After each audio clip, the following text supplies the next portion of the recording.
Are we live? I think that we are. I'm gonna set this back a little bit. Okay. Move the. All right. Well, I hope everyone is doing well. It's a pretty nice backdrop, isn't it? The kind of Mandela, the blue. Hopefully, we get some. I didn't get many live viewers last Sunday, but hopefully, I should have probably done it on Saturday, yesterday, but I didn't have time. Hopefully, we get more live viewers than we did last Sunday. I think there were only like 3 or 4 max. So in this video, I want to talk about so-called miracle cures, okay? Because I see it a lot, especially in the alternative sort of medicine community. They get really excited about all these new therapies that might come out, right? Whether it's a supplement that might come out, some kind of new special herb, some sort of new, more like mainstream medicine technique like gene editing. So it's not just alternative medicine sort of people, it's also just society in general, right? A lot of people at this time get excited, for instance, about like a new cancer cure. Okay, so it's like new herb cures cancer, or new DNA turning off this gene will cure cancer. Okay, and there's just a lot of misconception about disease, how disease works, and how even curing something works. Okay, so let's talk about some examples. Okay, so a very common one in today's world is gene therapy. Okay, so I'm sure there's some merit to gene therapy, right? And there's definitely some merit to all the sort of research into genetics and gene replacement and things like that. Obviously, there's merit to most of these things, okay? But we can't pretend like it's the end all be all and it's going to cure cancer, okay? Why would think about it, you have to kind of take a bigger picture approach, right? So you have your body as a system. Why would your system have genes that produced cancer, and then you can just turn one gene off without it affecting anything else, and then your body's going to cure cancer? Okay, all of a sudden the cancer just goes away. So there's no real cure for cancer, okay? First of all, if you turn one gene off, it's going to have, there's a reason why that gene's on, right? Scientists love to think that they're smarter than the body. Okay, we love to do this in our society. We think that we're smarter than our bodies. We think that we can understand the genetic code, and then if we turn a gene off, it's going to revolutionize science and make us live till we're 250 and there's no cancer, all because we were able to turn off certain genes, okay? So first of all, when you turn off a gene or turn on a gene, there's ramifications. That affects other genes. It affects other protein synthesis. It affects other glands in certain ways. It affects hormone production. It affects the whole system. And the system is so complex, you'll never be able to understand how turning off or on one gene completely affects the whole system. And so to think that turning on one gene or turning off a gene is going to cure cancer or make you live till you're 200 years old is a fallacy. It doesn't make any logical sense. And there'll never be a sort of genetic miracle, in my opinion, okay? Now, there's potential for genetic upgrades and things like that. But to think that there's going to be some miracle gene that we can turn off or on and we're all going to live to 200 doesn't really make sense, right? Because the body is smarter than that.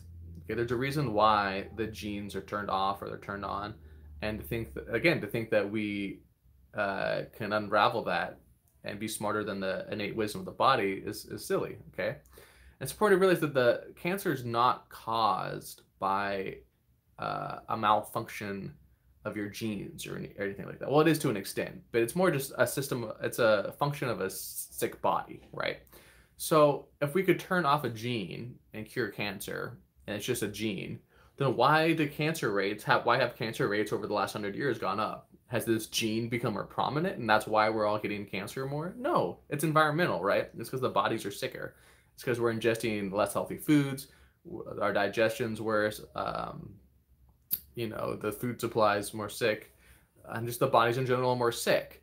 And so that must be the cause, right? Because if it was genetics, the only reason why the cancer rates would increase are because the gene that causes cancer is proliferating, okay?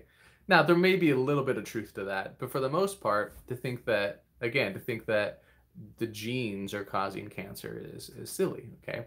And yet it's very important that you realize something else with genes. And I'll make a whiteboard video about this, okay? Maybe tomorrow I'll make a more detailed whiteboard video about it. But you know, genes get turned on and off all the time. If you take if you're out in the sun, for example, and your body wants to synthesize vitamin D, it will turn certain genes off and on, right? And the same is true with lots of variables. Okay. Um, and you know, like, yeah, so if you want to synthesize vitamin D, like thousands of genes will get turned off and on. Okay. And your body is doing this all the time, turning genes off, turning genes off. If you're, you know, in the sun, if you're not in the sun, if you're getting an allergic reaction to pollen in the air, if you have more sleep or less sleep, if you're under a stress response or not under a stress response, the list goes on and on and on. Genes get turned off and on all the time. So you have to realize that. And I have to realize also that nutrition affects your genes. Okay, so we'll talk about, you know, DNA replication and how healthy is your DNA. Well, it takes nutrients to synthesize DNA and replicate DNA. So for example, if you don't have enough zinc or something like that, your DNA replication will suffer, okay? Because you need the zinc to replicate the DNA.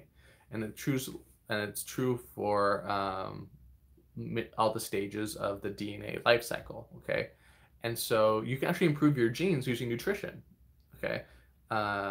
This isn't really taught a lot, but it's important to realize that a lot of the genetic factors are not necessarily the genes, but just the fact that there's errors in the genetic code. It's not caused by the genes we have, it's just caused by errors, okay? When the DNA was being replicated, there were errors, okay? Because the body didn't have enough energy or nutrition or whatever you want to call it to replicate the DNA properly. And so there were, you know, it's like the blueprint. There was missing parts in the blueprint because you didn't have enough ink to make the blueprint. Does that make sense? And that's very, very important for your genes. And so to think that we can sort of just turn on and off one gene to control one variable, I think is a fallacy. And it kind of saddens me how riled up people get about like a cancer cure. You know, it's like scientists discover a cancer cure or gene replacement might end cancer, and then everyone shares it on social media and they get all excited because maybe their mother passed away from cancer, or they have family members that have cancer, and they're like, oh, we need to pour so much research into cancer. And it's just a lack of understanding of cancer. It's just a symptom of a sick body. Okay, if your body's healthy, it will not have cancer. Okay, and so I think that's still the best thing to do is, I mean, if you have late stage cancer, I think that a more targeted approach is important to take things to help break down the cancer and things like that. But at the same time, it's important to realize that what's most important is just the health of the body. Okay, you want to re-nourish the body, strengthen the body so it can kill the cancer itself. That's still the best approach. Or actually the best approach is just preventing cancer by living a healthy lifestyle, doing a nutritional balancing program like we recommend on this website, or on this YouTube channel, I should say, on our website. And then that will prevent the cancer, right? That's another excellent approach. So that's one thing, is the gene therapy. There's the problems with that. Other health cures I've seen that pop up lately is like one called C60. A lot of people thinking C60 will make us live till we're like 170 years old, and it will cure all these things. Okay, these type of cures just don't exist in general. Okay, so it kind of goes back to the gene therapy stuff that we talked about.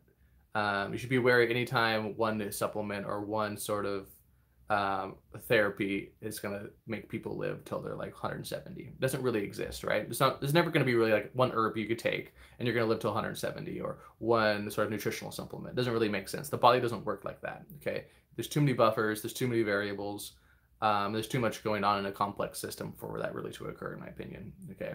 So going back to C60, in my mind, it's actually very similar to high dose of vitamin C. Okay, now high dose vitamin C and C60 therapy can be used as a remedy, right? They're chelators. Okay, what I mean by that is that they strip away toxic things, but they also strip away good things. So that's true with minerals, right? And so if you take like high dose vitamin C, it's similar in some ways to, I think it's called HTMA, which is a more powerful chelator. But what a chelator does, it'll strip away heavy metals, right? So you have a lot of mercury floating around in your system. You take the chelator, it'll strip away and it'll help you detox and push out a lot of the mercury, right? But it's important to realize that there's no such thing as a targeted chelator. There's no such thing as like taking a chelator that will target the mercury. It just targets everything. So it'll strip away the mercury, but it'll also strip away your zinc and your chromium and your selenium and all the good minerals you want. And this is especially a problem today because all the bodies are sick and all the bodies lack these minerals, right? And so if you're just going to do a napalm approach, just throw a hand grenade in there and just get rid of everything, it's going to affect your body in a negative way, okay? And that's important to realize, okay? These therapies are also quite yin, and so they unbalance the system in that sort of way, okay? And cancer is quite yin, okay? So C60, I will be cautious with it. If you're going to take C60, because obviously if you're watching this video, many of you aren't going to, you're probably going to keep taking it anyway, right? It's not very likely that I'm going to convince you to not take C60. At least replenish your minerals on a daily basis, like taking kelp. Just kelp, I would say, is the most important one, just because it's like bulk minerals to your system that can help replenish the minerals that you're stripping away by taking the C60. A lot of the stuff about C60 is true. It will help detox your liver and stuff like that. But again, it unbalances the system. It delays what we call development. And it's probably the most important thing, especially in lay people's terms, is just that it's a chelator. Similar to high dose vitamin C, okay? You know, high dose vitamin C does the same kind of thing. It chelates, it's very yin. It also unbalances the system over time. And I've noticed this in people. Do you notice like people that take like high dose vitamin C over a period of like 4 or 5 years, they don't look very healthy. It starts to affect them because it's draining. I've seen it. I've seen it before, and they think that they're doing this like sort of like it's a miracle cure. I just take high dose vitamin C, like 1 or 2 packs of Emergency is a popular brand. I just take that I take 2 of these a day, and I never get sick and stuff. But you can see it in their face and their energy that they look drained. It's somewhat similar to what I see in vegans, actually. Somewhat sort of drained look. So that's important to realize. Okay, and just be wary of any sort of singular supplement that people sell you. Okay, so that's with C60. Another one that I see nowadays is like there's new ultra powerful probiotics, and the same is true with probiotics, right? You want to heal the system, and no one super product is going to make you cure all disease. Okay, now they can help, right? Taking a probiotic is, in my opinion, better than not taking a probiotic, right?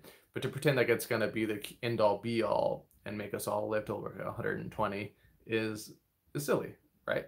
That's not to say that it's not helpful for some people, especially for people that have taken like a lot of antibiotics and they have bad gut flora. You know, doing a round of probiotics can definitely help.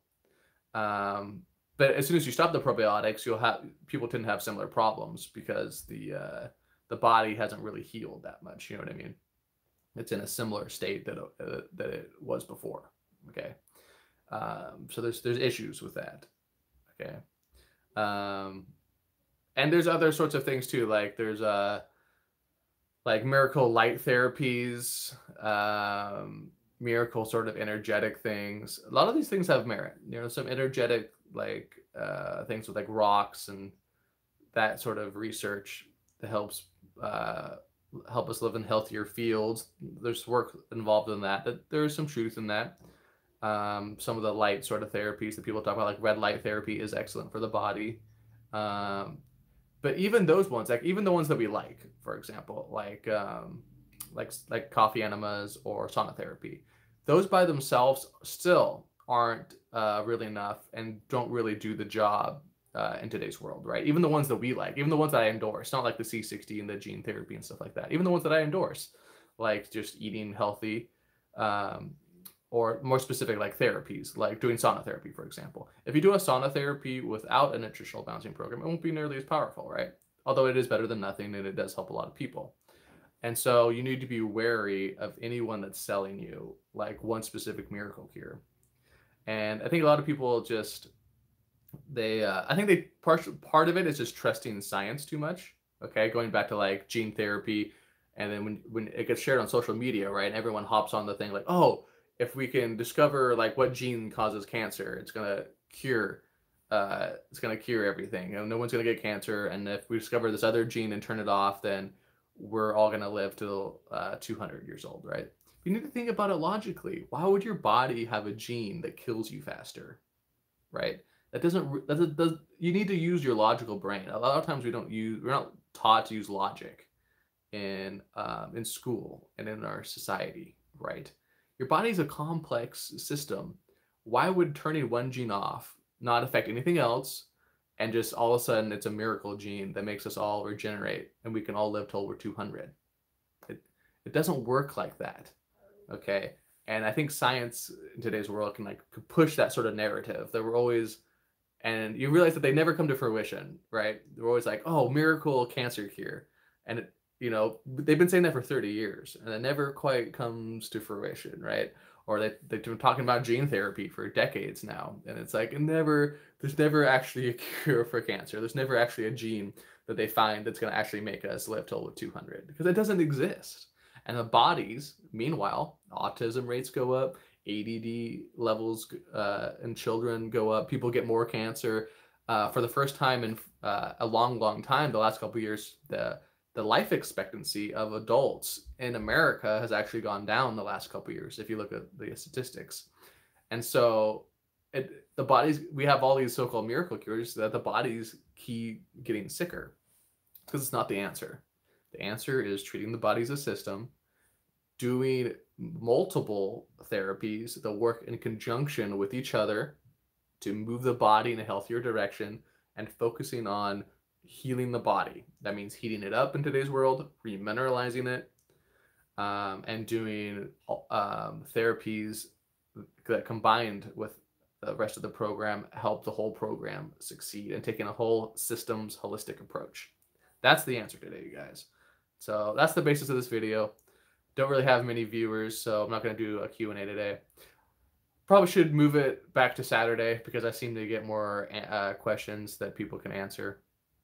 But I hope that video helps you guys out. Okay, remember to take a whole systems approach. Remember to use your logical brain when reading all these sorts of new scientific studies that people are doing, and just be skeptical.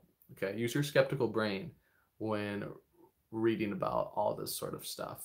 Okay, hope it helps you guys out. Don't forget to like and subscribe. The spring sale is still on, and I hope to talk to you guys later. All right, bye.